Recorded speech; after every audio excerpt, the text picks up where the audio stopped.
Welcome to LRA Live, presented by Republic National Distributing Company, with support from Jack Daniel's Whiskey. I'm Wendy Warren, the Vice President of Communications for the Louisiana Restaurant Association.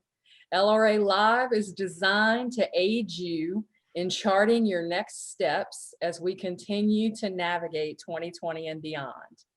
We hope the information presented in this two-day series will benefit you at a time when you need it the most. Remember to drink responsibly and make your next whiskey order a Jack Daniel's. Please check out this video.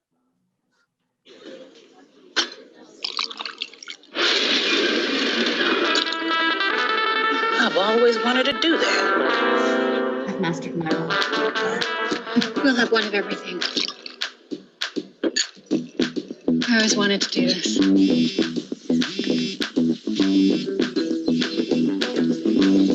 I've always wanted to do that. So one,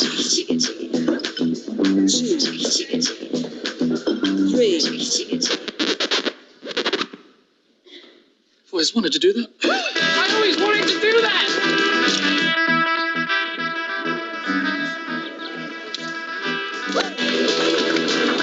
I always wanted to do that.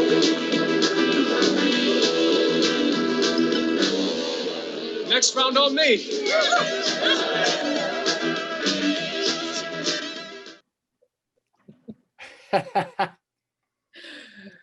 Before I introduce our next guest, I want to thank our session sponsors, Genesis Information Services and Novar.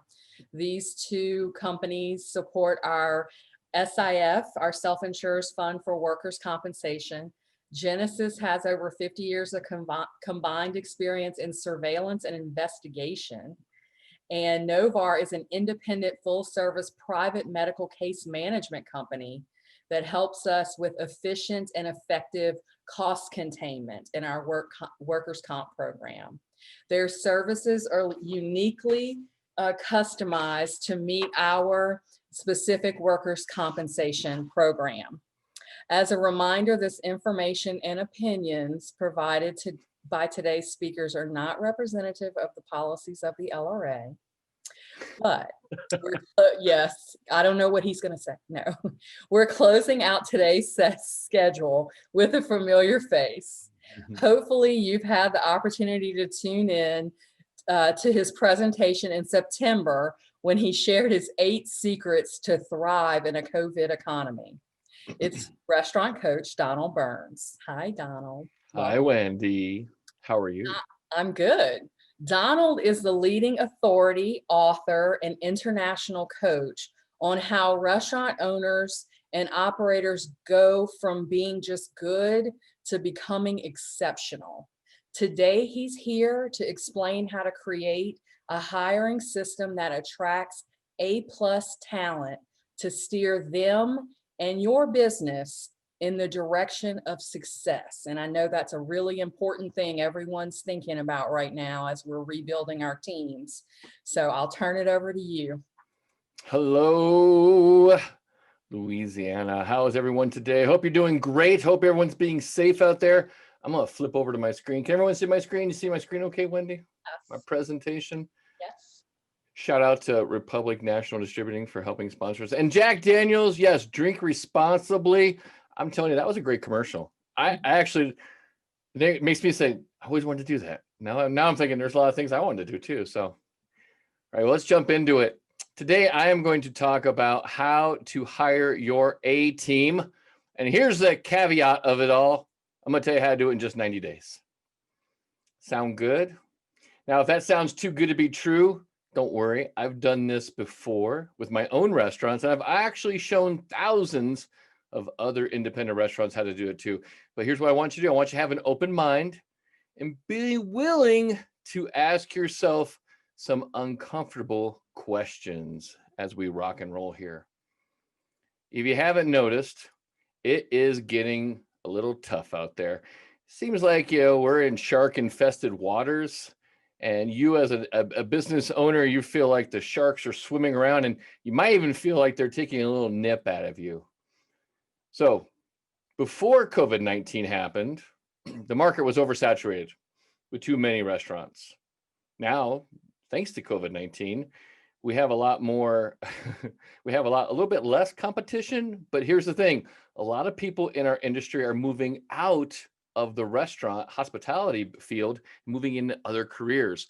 So it seems like we were doing great, all right. COVID happened, some restaurants shut down, more talent available, but now it seems like we're having a hard time finding talent. And some people are a little scared about going back to work in the restaurant environment. And especially in some states, some people find that they're making a little bit more money on unemployment than they are working in restaurants. So how do we do this? What do we do? How do we compensate? How do we overcome this? There's always going to be a desire to find the best people for your restaurant. Doesn't matter what the economy is. COVID's just another kind of symptom of what happens with the economy. Economy is always up and down.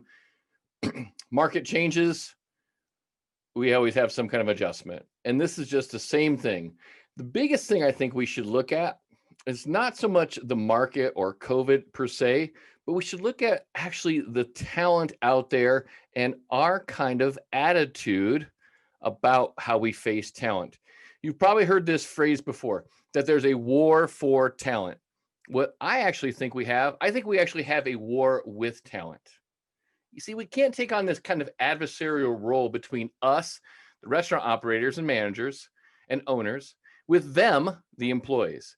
So if you think you're at war and you think that we have a war for talent, that's exactly what you're going to get. So I want you to kind of recheck your attitude about hiring, because I think that's the number one culprit. If you want to attract better talent, you have to be a better leader. Wendy gave me a nice little intro, but if we haven't met before, I'm Donald Burns. I'm the restaurant coach. And for the last 4 decades, I have worked in this industry as a restaurant owner, an executive chef with Wolfgang Puck, and a consultant. And for the last 11 years, I have been a coach to over 2,000 independent restaurants. And I don't say that to impress you, but I say that to impress upon you that when you work in the industry as long as I have, you tend to see patterns.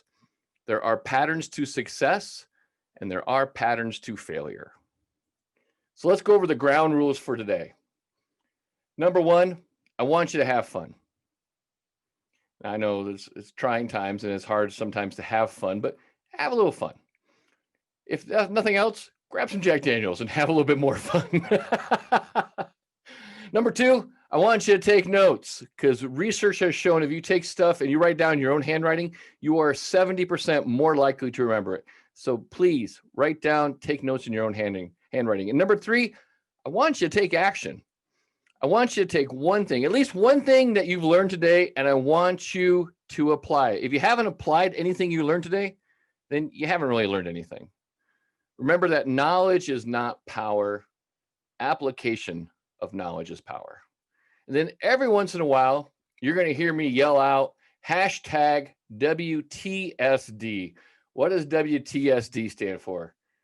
It means this. It means write this shit down. These are the gold nuggets. I'm going to give you little clues. I'm going to say hashtag WTSD. Write this down, because I want you to take some notes. I want you to have some new information that's going to help you out there in becoming what I call is the employer of choice. Now, before I share the secrets on how to hire your A team in just 90 days, we need to have a little heart-to-heart, or what I like to call is a truth bomb. So hashtag, write down this, hashtag truth bomb. A-level talent does not want to work for a C-level culture. Water truly seeks its own level. When restaurant owners complain to me that there's no good talent out there, I usually reply with the statement that maybe you're not the kind of restaurant that's attracting top talent. Remember this, the truth will set you free, but first it's going to piss you off. So if you're not getting top talent coming into your restaurant, applying to work with you on a consistent basis, the first thing you do, you got to pull up that mirror and you got to look in the mirror and say, am I doing what I can to attract better talent? And it all comes down to this. if you want better talent, you have to create a better culture. If you don't create a better culture, I hate to tell you this, you're screwed. So let's kind of do a little sidetrack about culture. And there's actually 5 stages of restaurant culture. Now, when you're looking through these 5 stages, I want you to think about where your restaurant is now, and be honest, and where you want to be in the next 90 days. Okay, so let's talk about the 5 stages of culture.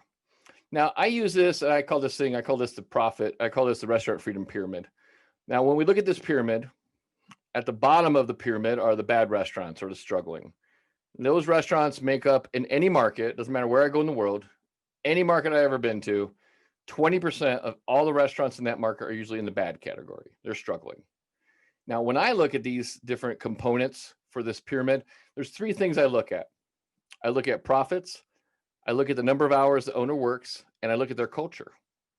And you can see on the left-hand side there, there's a little culture leader, a little kind of culture indicator. And I'll go into those a little bit more in depth.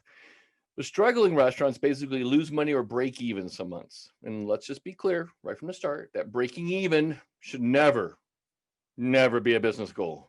I know some people, I just want to break even. No, that's a bad goal. You need a better goal. All right. The owners usually work like 80 plus hours a week in their business, and they're doing the work they feel is justified, but it's hard to do better when you don't know any better. Now, the next level up is what I call the good restaurants.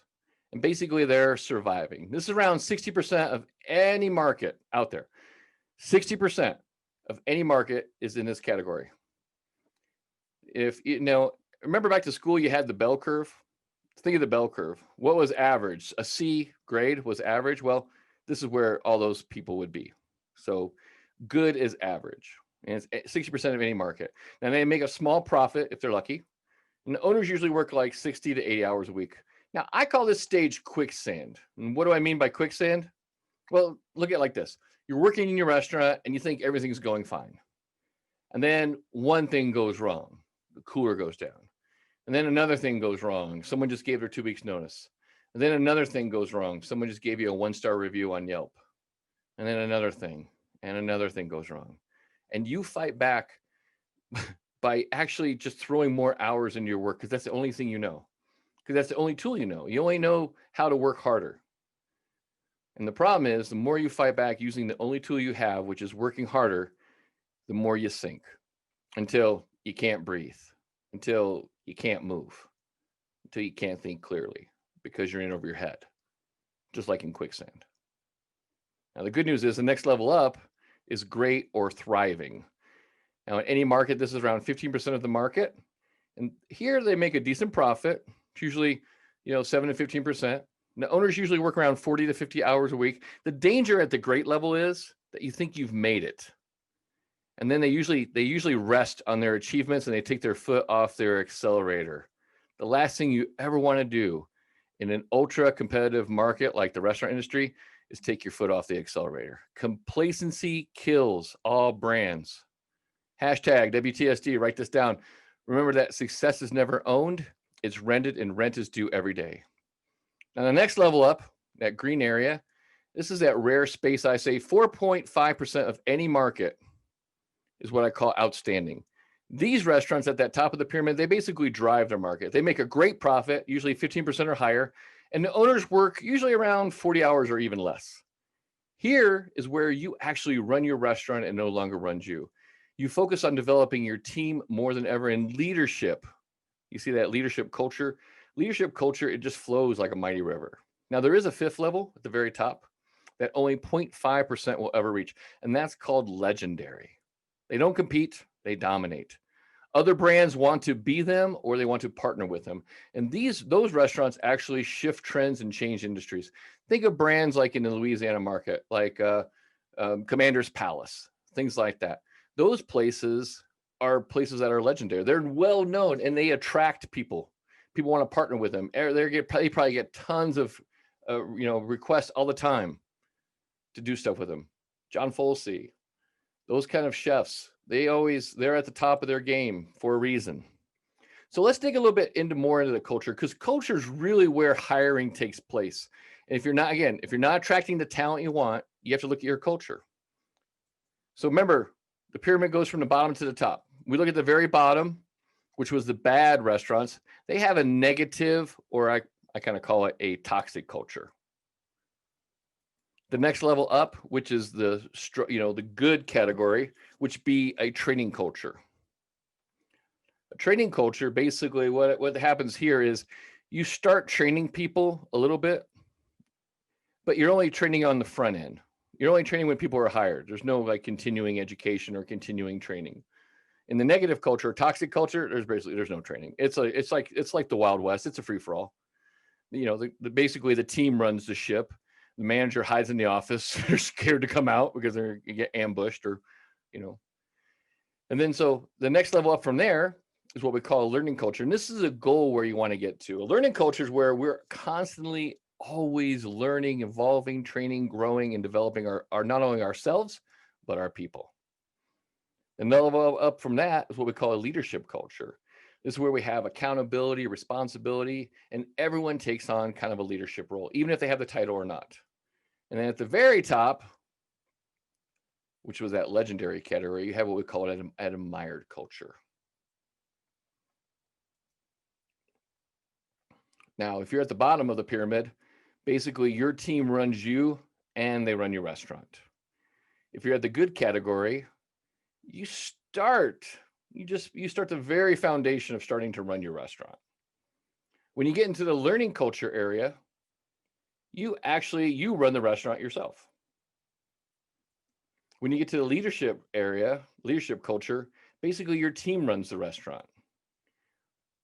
And then when you're at the very top, of course, people seek to work with your brand. So right now, take a moment and write down where your current culture is. I'm going to bet most restaurants on this call, you're either in the training culture area or you're in the learning culture area. Just take a note and again, I'm not here to judge. I'm just here to want you to be honest about where you're at. And then we're going to take you into steps how to get to that next level. So if you're at a training culture, great. If you're at a learning culture, great. You're at a leadership culture, great. Now, if you're at a toxic culture, you got to make some major changes starting today. And I'm going to take you through some of that stuff. I'm actually going to take you through a little program, a 5-step program on how to create a better culture, which is actually going to create a better team. So here's a 5-step program for creating an A team. And I said in 90 days. And you can do this in 90 days if you're serious. I'm going to start off with some crazy statistics. I like to throw out some crazy statistics. You know, the average restaurant turnover is 73%. And we have to first admit that turnover is a huge profit killer to restaurants. The average cost to replace an hourly team member, and this is from a study at Cornell University, $5,864. So a restaurant with 100 employees and an average turnover rate of 73% could be losing $428,000 per year. I don't know about you, but man, I would love to have another $400,000 to my bottom line. Even if you could cut that down by half, I mean, another 200,000 would be great, especially now. Some restaurants would be like, man, I'll take 10% of that. I'll take 5%. So here's step one. And this step one's a little brutal, okay? You have to admit that you might just suck at being a leader. Now, if that pisses you off a little bit, good. Because sometimes being a little pissed off is the one thing you need to create change. Now, how do I know if I'm kind of not good at being a leader? You might have some of these traits. There's 3 different ways, especially, and I'll give you just 3 general ones that kind of blanket a lot of them. You don't have any core values. So if you don't know who you are and what you stand for, it's very hard to attract people if you don't know what you stand for. Number 2, you're just kind of an a-hole, okay? And no one wants to work for you. I hate to say this industry still has some of those old school chefs and restaurant owners out there that think that they have to rule by fear and intimidation. You ever heard that old saying, break them down and build them back up? That is like the stupidest thing in the world. And you know why?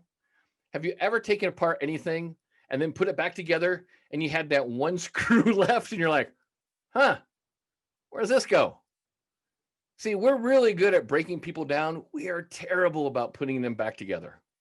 And besides, do you want broken people running around your restaurant, interacting with your hard-earned guest?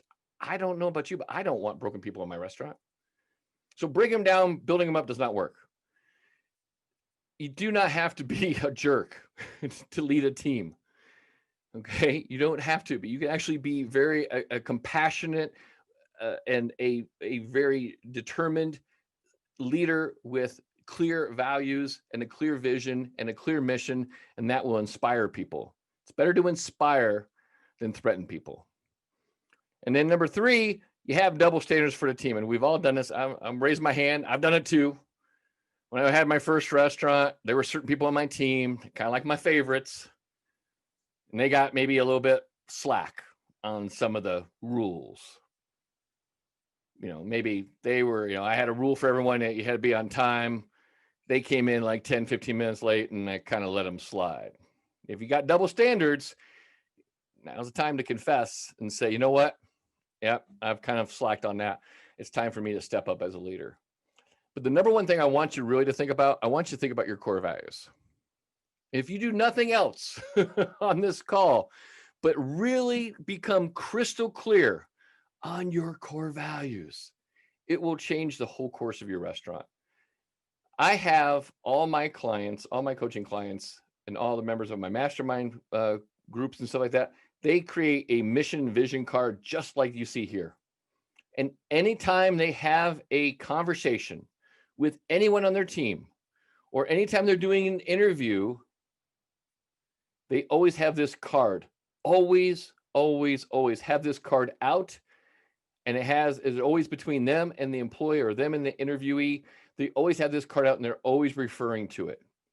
You have to know your core values, and you have to have your mission. And if you also notice this thing too, it's pretty easy. Most people get these crazy core value cards, and they have like maybe 10, 12, 15 things on there. It's too much. I challenge you right now. If I walked into your restaurant today and I walked up to 5 people on your team randomly, and I asked them what your core values are, how many people honestly could tell me that they're 100% confident? Everyone in their team could tell me all the core values and tell me what the core values mean and tell me what your mission statement is. If you do not feel 100% confident about that, you have some work to do on your core values. And if you notice these core values cards, they're pretty simple. I tell people 7 is like the max. I try to aim people for 5. 3 is beautiful. Because you know why? People can remember these 3. And then mission statements should be very short. Usually we have these huge wordy, like our goal of our restaurant is to drive the bottom line and to facilitate a guest experience that is incomparable to anyone else in the market.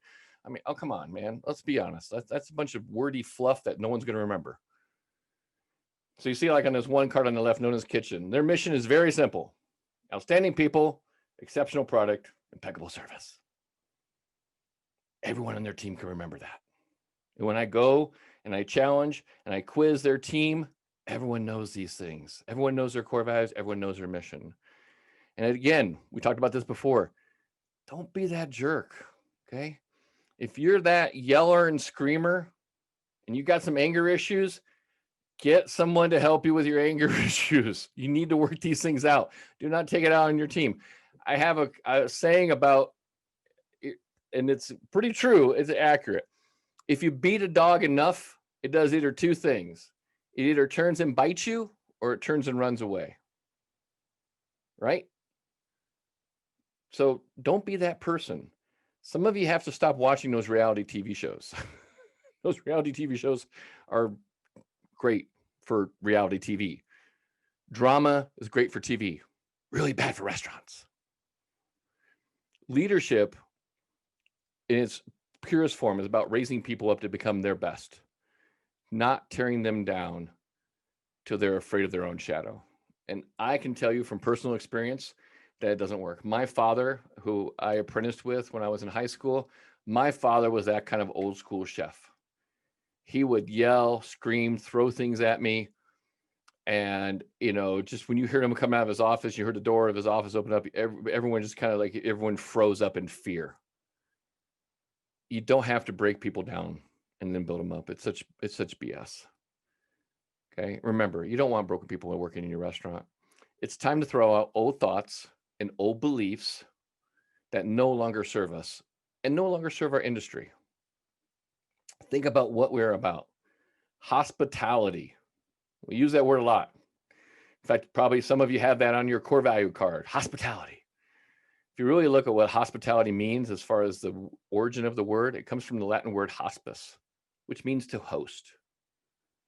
And it's not just when you're actually acting in the spirit of hospitality in your restaurant, you're not just being a host for your guest, you're being a host for your team.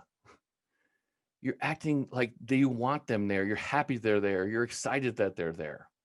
If you don't have this attitude, you need to start making a huge shift in your mindset about really developing the essence of hospitality. And you really have to embrace that spirit. Step number 2, you gotta stop making excuses. The only thing standing between you and the restaurant that you want and the life that you want is all the BS excuses you keep telling yourself why you can't have it. Also, I want you to stop what I call the blame and shame game. Most restaurant owners play this card all the time. They call it the blame and shame. It's a game you want to stop playing immediately. You must take 100% accountability for where your restaurant is now. And let me share with you a little story about how the title of my first book came to be. Now, the title of my first book is called Your Restaurant Sucks. I was working with a client. He was going on a rampage about all the things that were wrong with his restaurant. His cook sucked, the server sucked, the bartender sucked, the guests sucked, the marketing sucked, his market sucked, his location sucked. He went on and on and on and on. And then finally he stopped.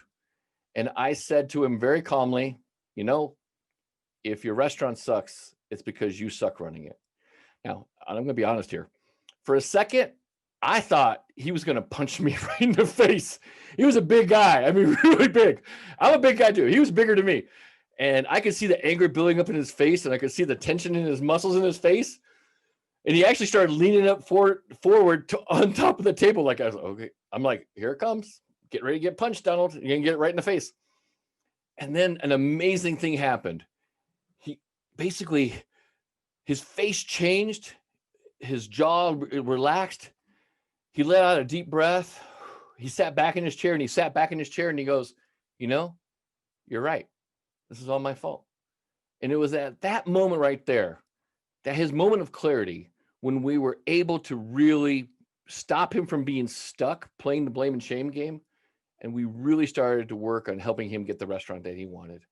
And now he's actually at that top level. He has that leadership culture. He barely ever goes into work, where before he was there pretty much all day, all night. His restaurant was running him into the ground. Now he actually enjoys his life with his family, has great profit potential, even during COVID. And in fact, he's actually making more profit now than he was before COVID. So it can be done. Stop the blame and shame game. You don't need to play it. Step number 3, you want to separate your current team. And I say you want to separate the A players from the C players. And this is a really simple exercise. All you do is get a piece of paper out, draw a line right down the middle. And on the left side, write down all your A players. And on the right side, write down all your C players. Now, to help you out, let me give you some definitions. An A player basically brings their A game 90% of the time. A B player brings their A game around 75% of the time. And a C player, they're like a roller coaster, okay? One week, they're great, and you are so happy they're there. And then the next week, they're a hot mess. And just when you're about to let the C player go, I'm telling you, they pull a rabbit out of the hat, and they're back on top of their game again. And you're just like, oh, my God, they turned around. I see a chance. I see some hope. The problem with C players is that they're never consistent. They're up and down. They're like a roller coaster. You can't depend on them. And if you can't depend on them, they have no place on your payroll. So draw a piece of paper. Don't share it with anybody. Draw a line right down the middle. A and B players in one time, your C players in the other. Now I'm gonna give you a little warning, a little caution here. You're gonna get emotional about some of your C players. You're gonna try to rationalize and make excuses for them. Remember, we talked about stop making excuses. You're gonna start making excuses for your team. Oh, they, you know what, they try hard. Oh, you know that they have a good heart. I'm not saying they're not good people. They just might not be a good fit for your brand and for your culture and for the development of your culture. That's all I'm saying. I'm not saying they're good or bad people. I'm not saying they haven't had challenges in their life. I'm saying that you want to take out the emotions and you want to put them down fairly about where they're at. Okay? Don't make excuses for them. And I know you will, because everyone does. So let me share with you a little bit of dialogue that you're going to kind of have with yourself. Yes, you are going to have some C players on your team that are dragging your brand down. No, you're not obligated to keep a C player. Yes, that might mean that you're running a little short staffed, or you might have to even adjust your hours. With COVID, I've seen a lot of restaurants go from 7 days to 5 days because you know why? They can run one solid A team 5 days hard, and then everyone gets 2 days off. No, you're not going to fail because you let all that deadwood go that was dragging your restaurant down and go to another restaurant. And yes, your A players are going to love you for getting rid of the slackers.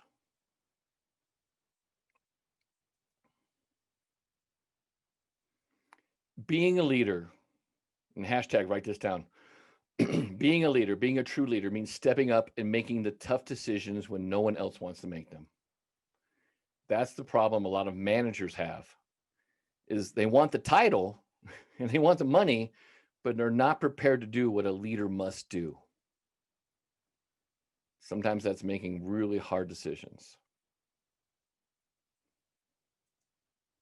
Step number 4, I want you to recruit like your life depends on it.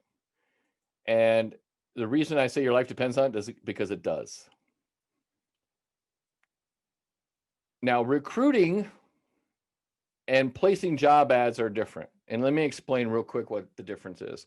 Most restaurants place job ads, help wanted ads. That's passive. What I'm talking about is actively recruiting. When I mean I want you to actively recruit, I mean I want you to be aggressive and be open to look for opportunities and for A players in your market. I want you to think about kind of like mining for gold. Okay. Recruiting is like digging gold, and you have to go through a lot of dirt to find a gold nugget. But once you find a gold nugget, what do? You treat it for what it is. It's freaking gold. Okay. So placing ads on the internet is passive. And that would be like just playing defense only. Recruiting is active, and that's where you take the initiative and you go on the offense to find talent. You want to spend, hashtag write this down, you want to spend 80% of your time recruiting, 20% on job ad placement. And what do I mean by recruiting? You're out and about. You're at, let's say you're at the Gap and you see someone, you see the person working at the Gap, and it seems like they're really friendly, they're moving around, they have a sense of urgency, they're really smiling, they're folding up stuff really nice and neat, and they have attention to detail. That's like, I'm looking like, wow, that's like the personality traits I want. I want someone who's a go-getter, someone who's smiling all the time. I mean, isn't that what we look for hospitality? So I always have my business cards with me. So I walk up to them. I say, you know what? You're really great with people. Here's my card. I own a restaurant down the street. I'm not sure if you're looking for a change, but if you are, I think you would be a great addition to my team. If nothing else, have you been to my restaurant? No. Oh my God. Swing by, have lunch, and then let's have a 5-10 minute talk just to see if this might be a good opportunity for you. That's recruiting. Recruiting is I'm playing offense. I see people out in the market, and I basically make contact with them. Great information out there. There's great websites like LinkedIn. Now, I've been hired by clients to go in, get rid of the whole team, and start over. The culture was so toxic. My only recommendation was, you know what? We just need a total reboot. Let's just start over. Got rid of the whole team. I had 3 days to hire a whole new team. How do I do it? I go to a strange city. I've done this like in Houston before. So go to a strange city, got rid of the whole team. How do I hire a whole new team in 3 days, train them in the next 3 days, and get them up and running within a week? Is how you do it. I go in, I start looking for managers or leaders on LinkedIn. I'll go in, LinkedIn, easy job search thing. I'll put restaurant manager, Baton Rouge, right? All of a sudden, they'll start getting a list of all the people that have the name or title restaurant manager in that market, Baton Rouge. If I have a premium account like I do on LinkedIn, I'll go in and do what they call in-mail, and I'll send like just a little quick message. Hey, saw your profile on LinkedIn, got a lot of great experience. I'm putting together a new team over here at Jimmy's. I'd love to talk to you if you got 5 or 10 minutes. And I send. Now, it's a numbers game. It's like digging for gold. If I send out 5, I probably won't get anyone reply back. The kind of gold number I find is if I send out 20 emails, I'll get at least 5 people reply. If I get the 5 people reply, probably 2 will actually come down for an interview. But again, how many people do I really need? I need 1 solid A player is all I need. It's a numbers game. You send out 100, you're going to probably get 20 people. Out of the 20, you'll probably get at least 8 people come in for an interview. Out of the 8, you might hire 2. It's a pure numbers game. Same on Indeed. You can go in and I can go on Indeed like I'm looking for servers, Baton Rouge.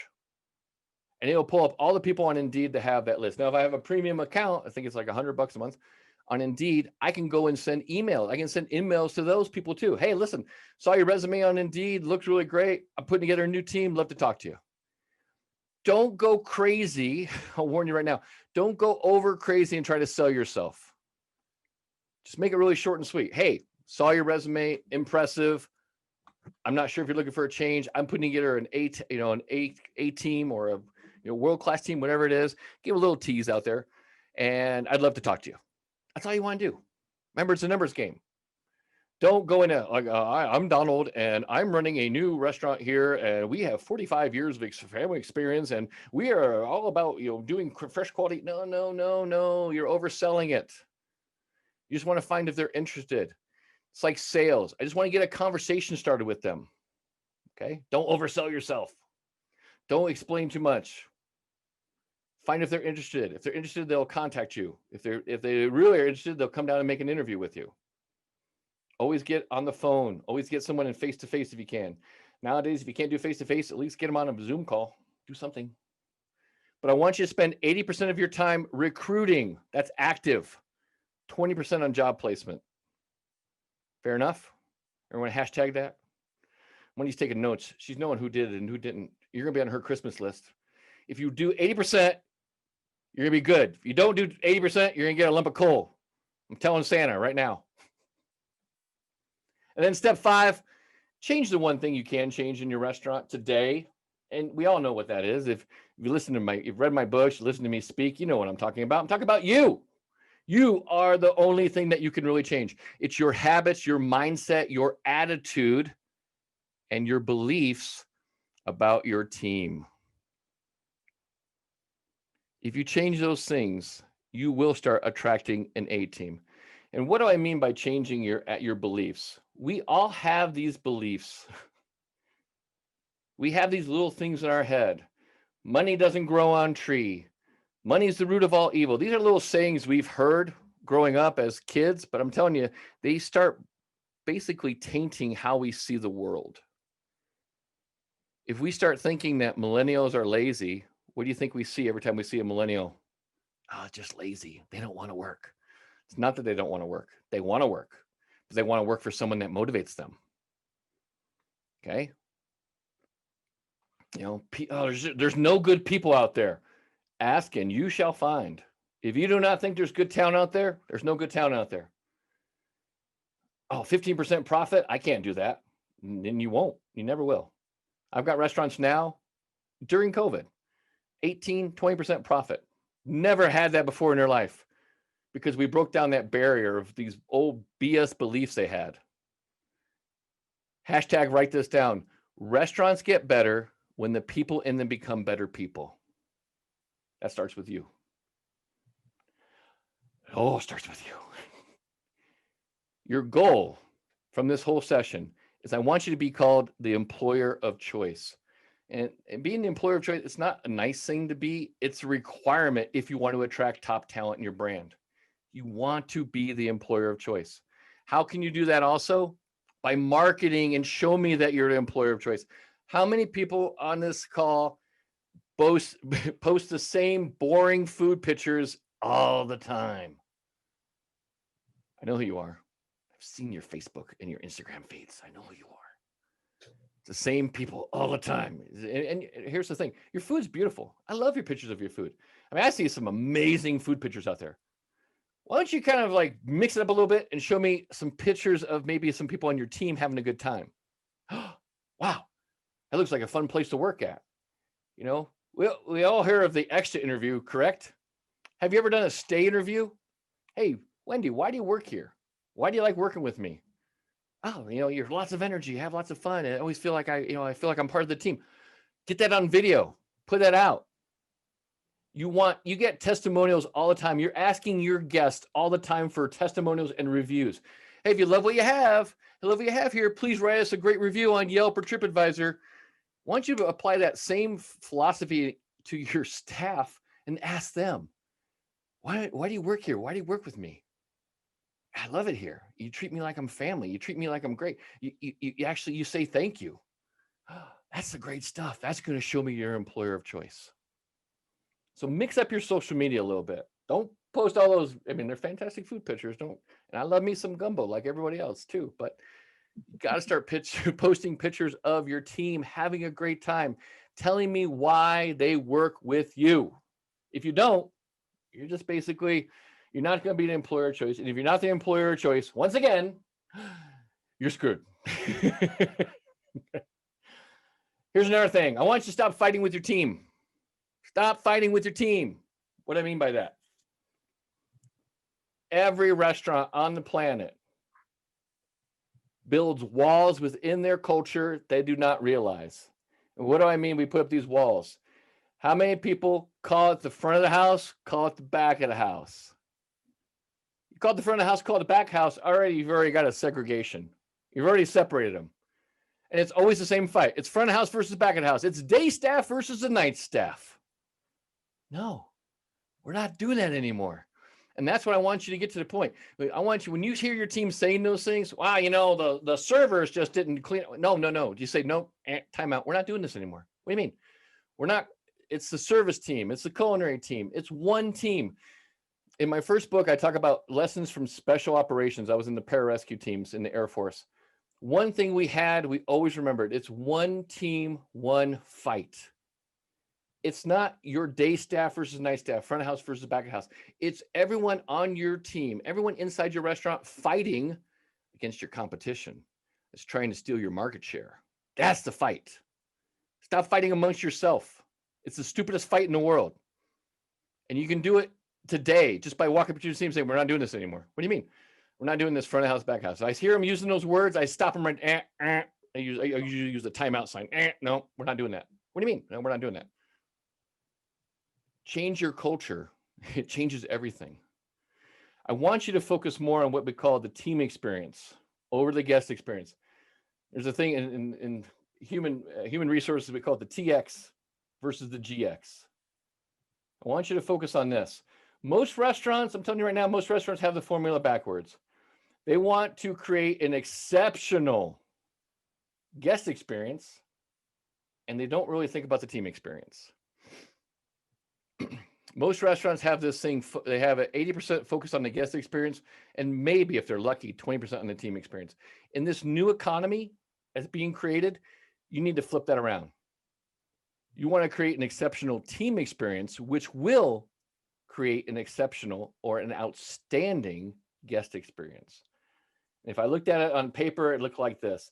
Leadership team, which is almost everyone on this call, you're at the top. You're focused right on the guest experience. What was the guest happy? What was the ticket time? What was the guest check average? We talk about all those great things, and they're important, but we miss the stuff in the middle. which is the team experience. You want to start focusing more on that team experience. If you focus on the team experience will take care of the guest experience. You have to do this. You have to start shifting your focus from about the team experience to the guest experience. Now, normally I usually do a question and answer part right here, but I'm going to ask you a question. And here's the question I want you to write down. And I want you to write down the answer. And again, I want you to be honest. If nothing else, I love honesty. So, hashtag, how can you lead others if you can't lead yourself? You can't. So that's going to take me to gather around, boys and girls, for story time with the restaurant coach. Wendy loves story time. Today's story is, I'm going to tell you, the old man, the boy, and the donkey. So an old man, the boy, and the donkey decided they were going to go to town. The boy rode on the donkey, and the old man walked beside him. As they went along, they passed some people who remarked, you know, it's kind of a shame that the old man kind of walks and the young boy is riding the donkey. So they, you know, old man, the boy thought, you know, they're probably right. So they changed positions. So later they passed some people and remarked, you know, what a shame he makes that little boy walk all by himself. And then thought, okay, well, maybe they're right too. So they decided they're both going to walk. So soon they're walking along, holding the rope in the donkey, and they passed some people that said, you know, hey, man, that's stupid for both those guys to walk, the old man, the boy to walk when they got a great donkey they could ride. So they thought, oh, you know what? They're probably right too. So they both decided to ride the donkey. So then they passed some people later who shamed them. It's like, oh my God, can you believe that old man, that boy, weighing down a poor donkey with the weight of both those two at the same time? So they thought, you know what? They're probably right too. So they decided, you know what? We're going to carry the donkey. So they're just about to cross. They're crossing the bridge into town, their destination. They're holding the donkey. They're crossing the bridge. They lose their grip on the donkey. The donkey falls into the river and the donkey drowns. What's the moral? Wendy's like, what? What's the moral of the story here? I'm going to tell you this right now. If you try to please everyone, you might as well just kiss your ass goodbye. Right? That's where you're at right now with your team. Do not be like that. And I want you to think about those different stages of culture. In fact, Wendy's going to talk about. I know we're giving away some books and stuff like that for people on the call on the session. My third book is coming out in January, and it's all about culture.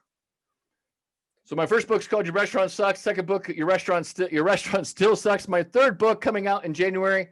It's available for pre-order on Amazon too. Your Restaurant Culture Sucks. I'm going to take you down the road, the rabbit hole of culture, and really explain how you can really develop a restaurant that will finally run itself without you. You know, you hear that saying all the time, you know, you need to work on your restaurant, not in your restaurant. But no one ever tells you really how to do that. In this third book, I'm going to give you the crystal clear path on how to do that. And if you have any other questions, you can always reach out to me. I love getting questions. Donald@therestaurantcoach.com. And that's pretty much what I got, Wendy. Okay. We have recorded this session if you need to go back and review it, because some of you like to listen and not take notes at the same time. And, you know, listening again is a good thing, and writing down things for sure, especially all of these tips on how to create a better culture. Those who have attended today will be entered into a drawing for a 1-hour strategy session with Donald and a set of his books valued at $500. The winner will be contacted later this week via email. We really hope you enjoyed this session. I know I did, especially the donkey story. That's always got great stories. Thank you for joining us for LRA Live Day 1, presented by Republic National Distributing Company. Tomorrow for Day 2 kicks off at 9 a.m. with Michelle Anderson of Fisher Phillips, sharing with us how to manage the many employee absences that are abundant right now and how to comply with certain laws. At 9:30, we'll have Helene Wall with Postal Wait Netterville talking about the 6 questions every business owner should answer post-COVID. And then wrapping up the morning sessions will be Sean Kennedy with what the outcome of the election means for restaurants. So you might want to tune into that one. That'll be moderated and hosted by our president and CEO, Stan Harris. With that, we have tomorrow afternoon, we have Troy Cox with Brand Society talking about marketing in this COVID world. And then we'll wrap up with author, public speaker, and consultant Bruce Tulgin, who'll teach us the art of being indispensable at work. So more of, we got a theme going. I hope you realize that. We're trying to give you a holistic approach to getting beyond 2020. And with that, thank you for attending day one. Thank you, Donald, and we'll see you back here tomorrow. Thank you.